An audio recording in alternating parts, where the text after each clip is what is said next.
सफलता शब्द बोलने में जितना आसान है, उनके पीछे उतनी ही ज़्यादा मेहनत छिपी होती है।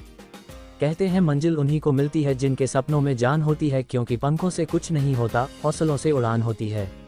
आज हम ऐसे ही शख्स के बारे में बताने जा रहे हैं जिसने असफलता के आगे झुकना नहीं सीखा। 21 जनवरी 1910 को जन्मे कैरोली ऐसी शख्सियत थी जिनकी कहानी आज के युवाओं के लिए सबसे बेहतरीन मोटिवेशन के तौर पर पढ़ी जा सकती है। बहाने बनाने वाले उन युवाओं को ऐसी महान हस्ती से सीख जरूर लेनी चाहिए। ऐसा ही एक शख्स हंगरी सेना का जवान करोलिया टाकैक्स था। ऐसे शख्स जुनून और जज्बे के दम पर कामयाबी को अपने कदमों में झुका लेते हैं। इच्छा शक्ति से ऐसे कामों को अंजाम दिया जो कि औरों के लिए असंभव थे। वीडियो शुरू करने से पहले आप सभी साथियों से अनुरोध है कि जो साथी पहली बार हमारे चैनल से जुड़े हैं, अगर वीडियो पसंद आए तो चैनल को सब्सक्राइब करना ना भूलें। और हाँ, वीडियो को अंत तक अवश्य देखें। करोलिया हंगरी सेना के जवान थे। वह विश्व के बेहतरीन पिस्टल शूटर में से एक थे। 1938 के नेशनल गेम्स में उम्दा प्रदर्शन करते हुए उसने प्रतियोगिता जीती थी।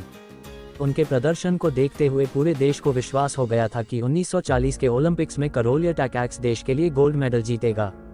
लेकिन कहते हैं जो किस्मत में लिखा होता है उसे कौन बदल सकता है। ऐसा ही करोलिया के साथ हुआ।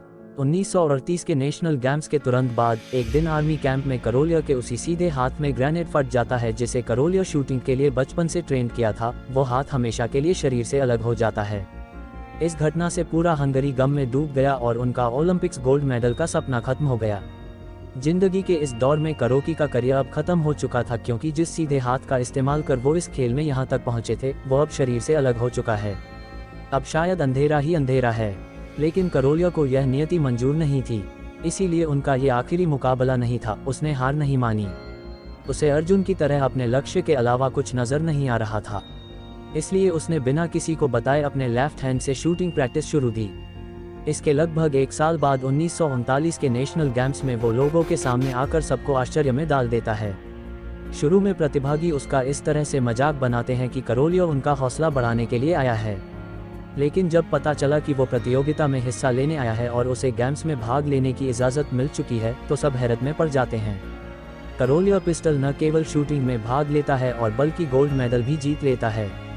कैरोली द्वारा गोल्ड मेडल पर निशाना लगाने के बाद लोग अचंभित रह जाते हैं, आखिर ये कैसे हो गया। जिस हाथ से वो एक साल पहले तक लिख भी नहीं सकता था, उसे उसने इतना ट्रेन कैसे कर लिया कि वो गोल्ड मेडल जीत गया। पूरे हंगरी को फिर विश्वास हो गया कि 1940 के ओलंपिक्स में पिस्टल शूटिंग का गोल्ड मेडल करोलिया ही जीतेगा। पर वक्त ने फिर करोलिया के साथ खेल खेला और 1940 के ओलंपिक्स वर्ल्ड वार के कारण रद्द हो गए। लेकिन करोलिया निराश नहीं हुआ। उसने अपना पूरा ध्यान 1944 के ओलंपिक्स पर लगा दिया। पर वक्त तो जैसे उसके धैर्य की परीक्षा ही ले रहा था। 1944 के ओलंपिक्स भी वर्ल्ड वार के कारण रद्द कर दिए गए। एक बार फिर हंगरी वासियों का ओलंपिक गोल्ड मेडल जीतने से विश्वास डगमगाने लगा था, क्योंकि करोलिया की उम्र बढ़ती जा रही थी। आप सोच सकते हैं कि जहां 1938 में करोली की उम्र 28 वर्ष थी, वहीं 1948 के आने वाली ओलंपिक में बढ़कर 38 वर्ष हो चुकी थी। और इस उम्र में इस प्रतिस्पर्धा में भाग लेना ही अपने आप में बहुत बड़ी चुनौती थी। ऐसे में किसी बेहतर परिणाम की उम्मीद करना अपने आप में अकल्पनीय था। परंतु करोलिया का सिर्फ एक ही लक्ष्य था, पिस्टल शूटिंग में ओलंपिक्स गोल्ड मेडल जीतना। इसलिए उसने निरंतर शूटिंग अभ्यास जारी रखा।